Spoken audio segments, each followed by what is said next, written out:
Hello Year 9, this is your last English lesson for this week and your final English lesson before the summer holidays. Today I'm going to recap two poems, Hawk Roosting and Ozymandias. Now, like Mr. Lakin said in your previous lesson, you probably have already studied these poems, but we are aware that some students haven't as yet. So we're just going to recap the poems quite quickly, but just so you get the general idea of what each poem is about. As always, make sure you've got your key facts in front of you, but also make sure you've got the poems and a spare pen and a piece of paper so that you can make notes as I go through, please.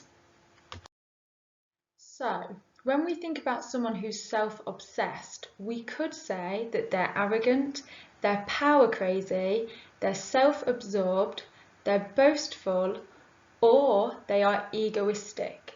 Now, I want you to remember those words as we go through this poem. So make a note now, just in the corner of your page, because you may be able to apply some of these to the poem that we're about to study. So the first poem that we're looking at is Hawk Roosting by Ted Hughes. So make sure you've got that poem in front of you then, and we can start to go through that together. So he had a love of nature and the beauty of nature. So themes of the countryside, human history and mythology already deeply influenced his imagination by the time he started writing poetry as a student. The Second World War happened in his lifetime, so something called megalomaniac leaders were well known. I'm going to tell you what that word means as we go through. So the eagle, the hawk, was a symbol of the Nazi Party and other powerful countries. And Hughes spent time as a pilot in the RAF. Now, context are the things that you will need to know in order to study this poem, and you'll have a deeper understanding, okay, of what was happening at the time the poem was written, okay, and what maybe influenced the poet within his writing. So first of all, I want us to have a listen to this poem. So I've got a link, and you've also got a separate document which has the link. So if you click on that, you'll be able to listen to the poem now.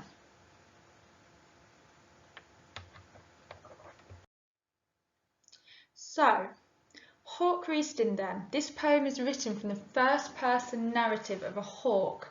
Now the hawk is at the top of the food chain, and it discusses power. This is probably one of the key themes of this poem.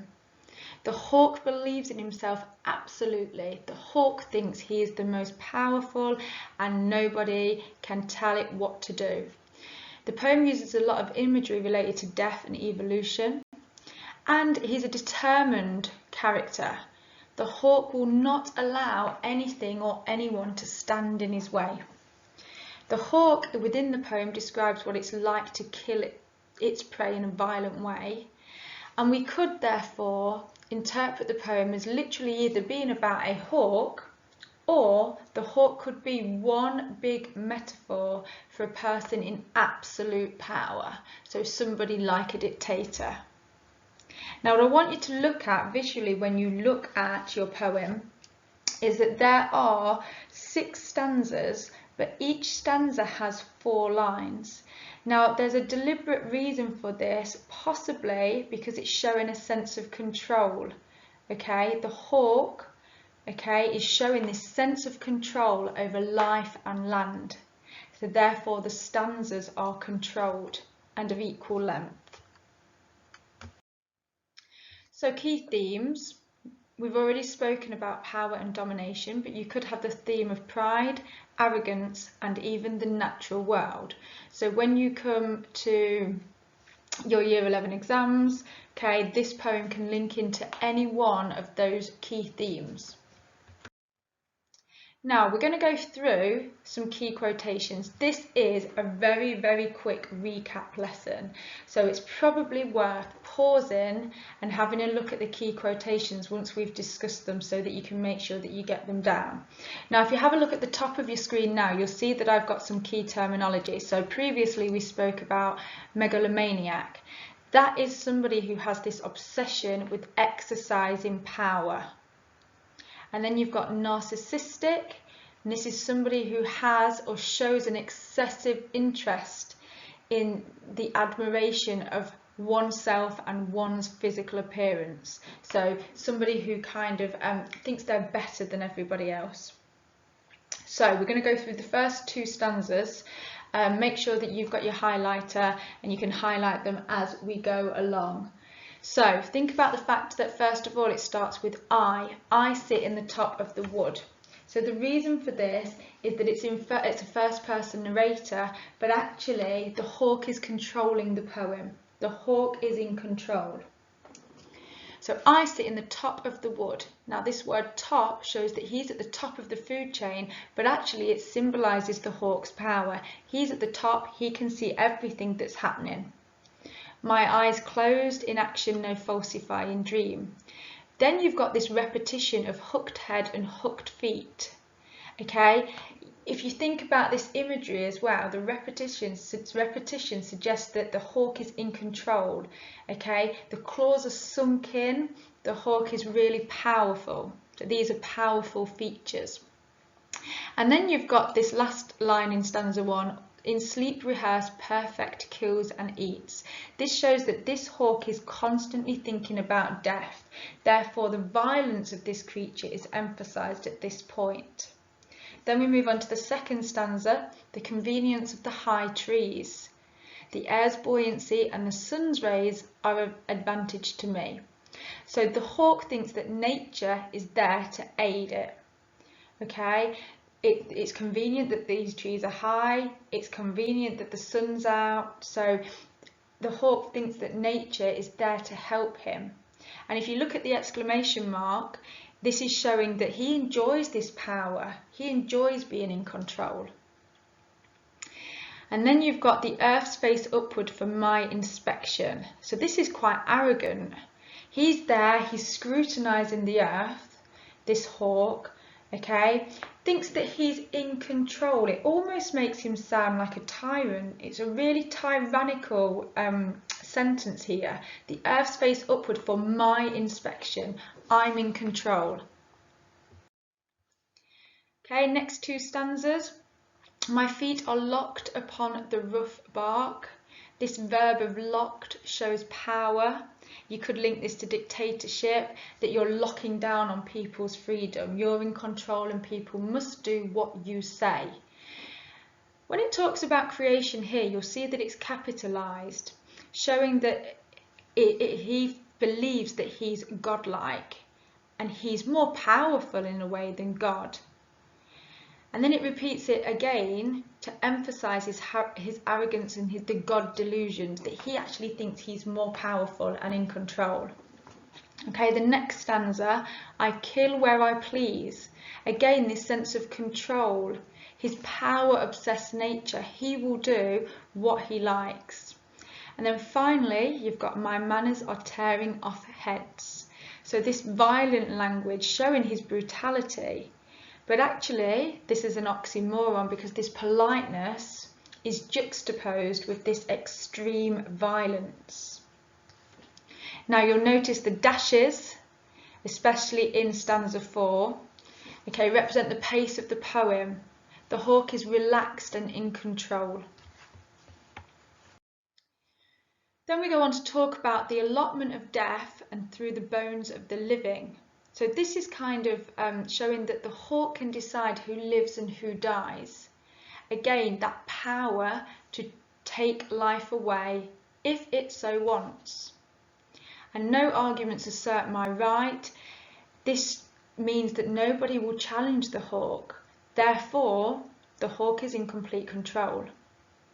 Now, the sun is behind me. This is reinforcing its self-importance. Okay, the hawk believes that even the sun is supporting it. And then when it talks about my eye has permitted no change, I am going to keep things like this.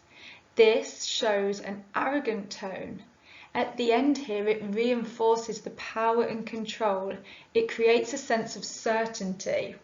And these capital letters at the capital letters, full stops at the end, of the last stanza, okay, are used to give this matter-of-fact tone. He's certain that things are not going to change and they're going to stay exactly as he likes. The hawk decides the rules.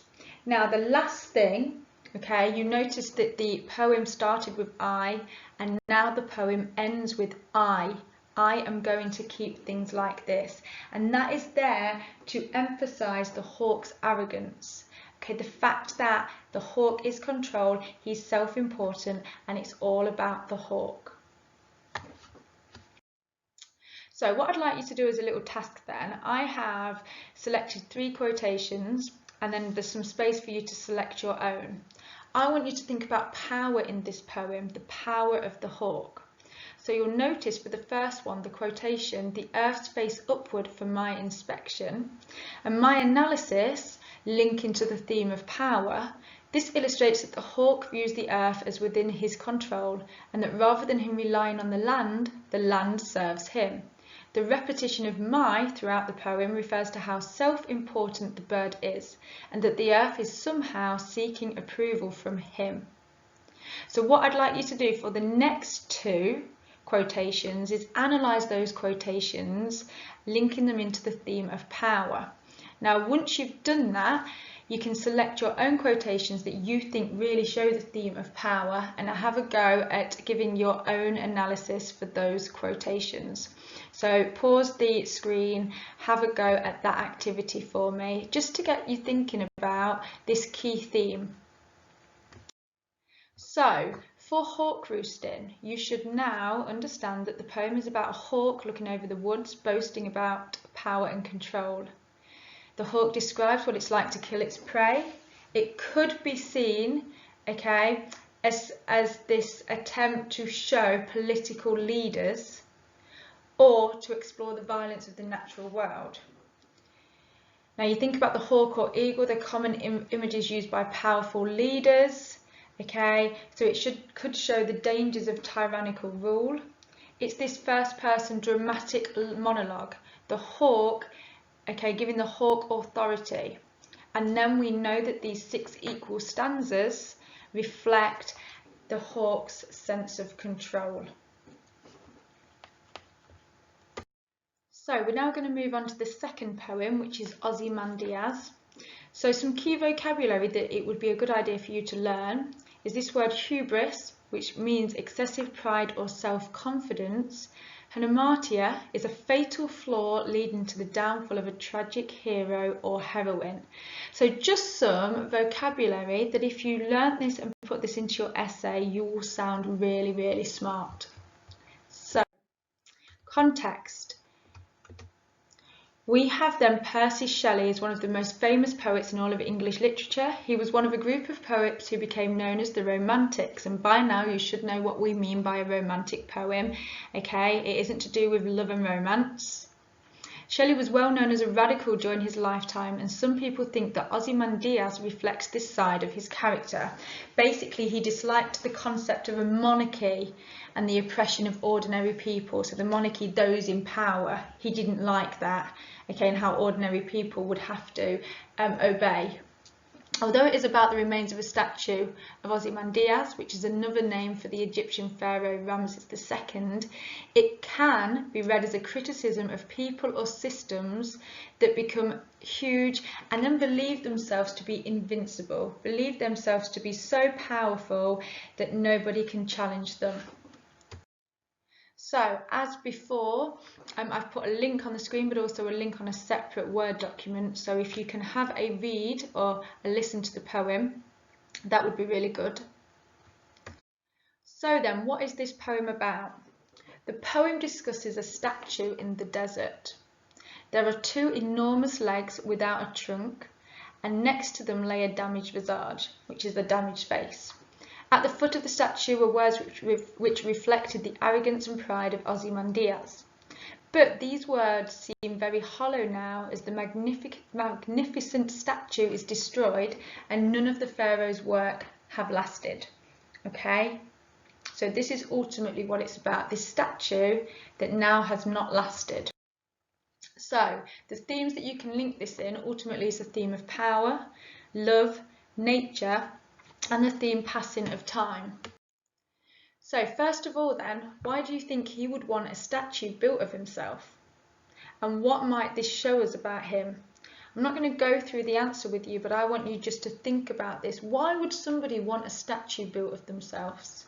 Okay, what might that show about that particular person? And then have a think about what this could be a criticism of. Now, the word criticism is this act of giving your opinion or judgment of someone or something. So what is this actually criticising? What is the poem criticising?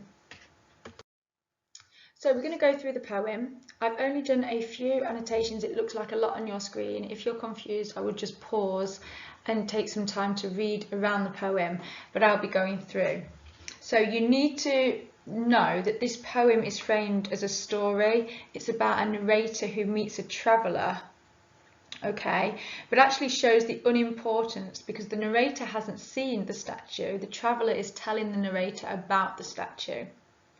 So when it talks about this antique land, it suggests age and this happened a long time ago. Now, trunkless legs of stone stand in the desert. Okay, by looking at this trunkless, it's showing that it's kind of incomplete. It was once this lovely statue, but now, okay, it's incomplete, maybe suggesting that power has faded away. Now you've got the word sand and desert. Now if you put these into context, these show how isolated the statue is. It's standing alone in the sand in this vast desert. Half sunk a shattered visage lies. So these verbs, sunk and shattered, show that nature has eroded and destroyed this symbol of power. Okay, this symbol of power, and Ozymandias wanted everybody to see him and know that he was powerful, okay, but now it's eroded. What does this maybe suggest about the natural world? Keep that thought in your mind for the end of the poem. Now we're talking about this sneer of cold command. So his arrogance was clearly recognised by the sculptor, the traveller and the narrator. And then towards the end of the poem, okay, on the pedestal, which is the words underneath the statue, it says, "My name is Ozymandias, King of Kings. Look on me my works, ye mighty, and despair." So this is irony because he's telling other mighty kings to admire his statue and despair. Okay, he's even challenging other rulers by saying that he is more powerful.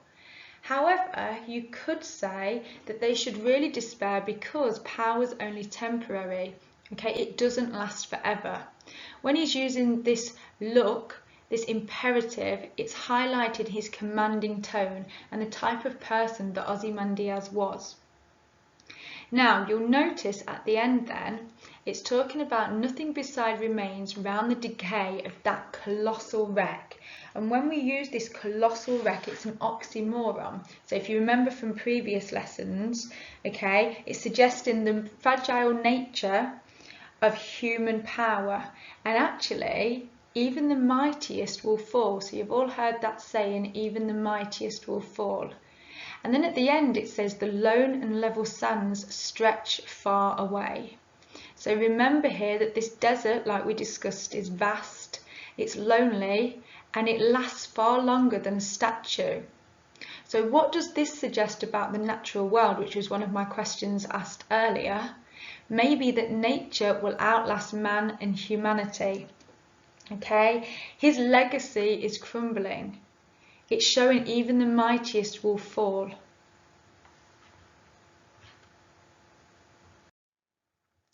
Now, when we look at this, it's a sonnet. There's 14 lines, but it doesn't follow the regular rhyme scheme of one. Why do you think that is? Why might it not reflect this typical form? Think about the subject matter and what we've discussed. Now, what you should be thinking about is the fact that it doesn't follow this typical sonnet form because the broken nature of the statue and Ozymandias' rule.